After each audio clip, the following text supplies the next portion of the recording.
Depois de falar sobre os musgos e as samambaias, ou então sobre as briófitas e pteridófitas, chegou a vez de lidar com um grupo de plantas maiores e mais variadas. São as gimnospermas. Então, roda a vinheta aí.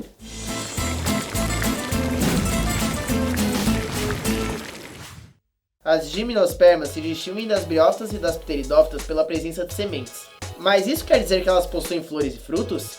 Não! As gimnospermas possuem raiz, caule, folha e semente. Inclusive, a sua nomenclatura vem desta característica, uma vez que gimnos significa nu, enquanto esperma significa semente. Ou seja, as sementes ficam nuas, expostas, sem um fruto encobrindo elas. Existem cerca de 750 espécies de gimnospermas, e elas geralmente ficam em locais com clima frio e temperado. Bom, são exemplos de gimnosperma: araucárias, pinheiros, cedros, cicas, cipestres, sequoias, dentre outras. Como as pteridófitas e diferentemente das briófitas, as gimnospermas possuem vasos condutores, o xilema e o floema. Você lembra que eu falei desses dois no último vídeo, né? Para quem não lembra, o xilema realiza o transporte de águas e sais minerais da raiz às folhas, enquanto o floema realiza o transporte de compostos orgânicos produzidos nas folhas para o resto da planta. Um fator importante para ser citado sobre as gimnospermas é que elas são muito exploradas economicamente, seja para a indústria madeireira ou para a produção de papel. Além disso, elas representam uma certa conquista evolutiva em relação às pteridófitas. Isso porque o desenvolvimento das sementes e do grão de pólen tornou as gimnospermas independentes da água para a fecundação. Sendo assim, ela se realiza por meio da polinização.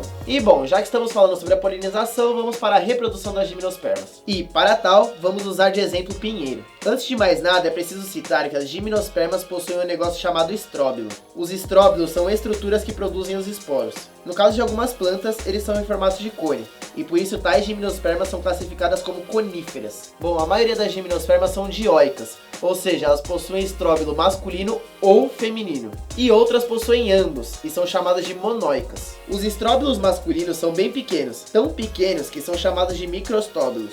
Neles são produzidos os esporos masculinos, que são chamados de micrósporos. Já os estróbilos femininos são bem maiores que os masculinos, e com certeza você sabe o que são. Já esteve andando na rua e viu uma pinha? Então, as pinhas são os estróbilos femininos, também chamados de megastróbilos. E dentro delas são produzidos os esporos femininos, chamados de megásporos. Explicado isso, vamos para a reprodução. Bom, os megásporos são haploides produzidos através de meiose nos megastróbilos. E quando esses megásporos se desenvolvem, eles originam o gametófito feminino. Lembra do gametófito, que realiza a fase sexuada da reprodução da plantinha? Bom, deste gametófito feminino surgem os arquegônicos, cada um com uma esfera, que, para quem não lembra, são os gametas femininos. Bom, dito isto, vamos aos microstóbilos. Assim como no caso feminino, os esporos masculinos, micrósporos, são produzidos via meiose nos microstóbilos. E destes micrósporos surgem os famosos grãos de pólen, que são os gametófitos masculinos. Quando o pólen está desenvolvido, rola uma polinização anemofílica, ou seja, é uma polinização pelo vento.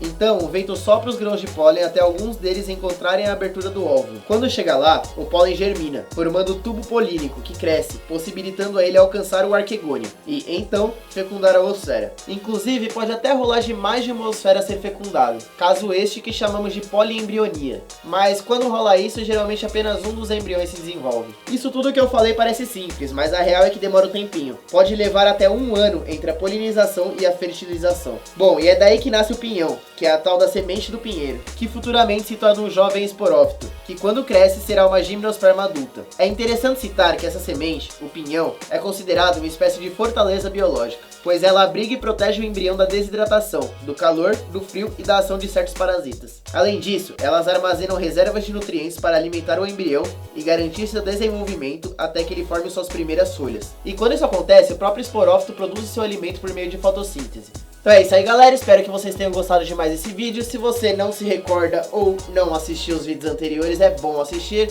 as plantas briófitas e pteridófitas. E no seguinte vamos falar por fim das angiospermas.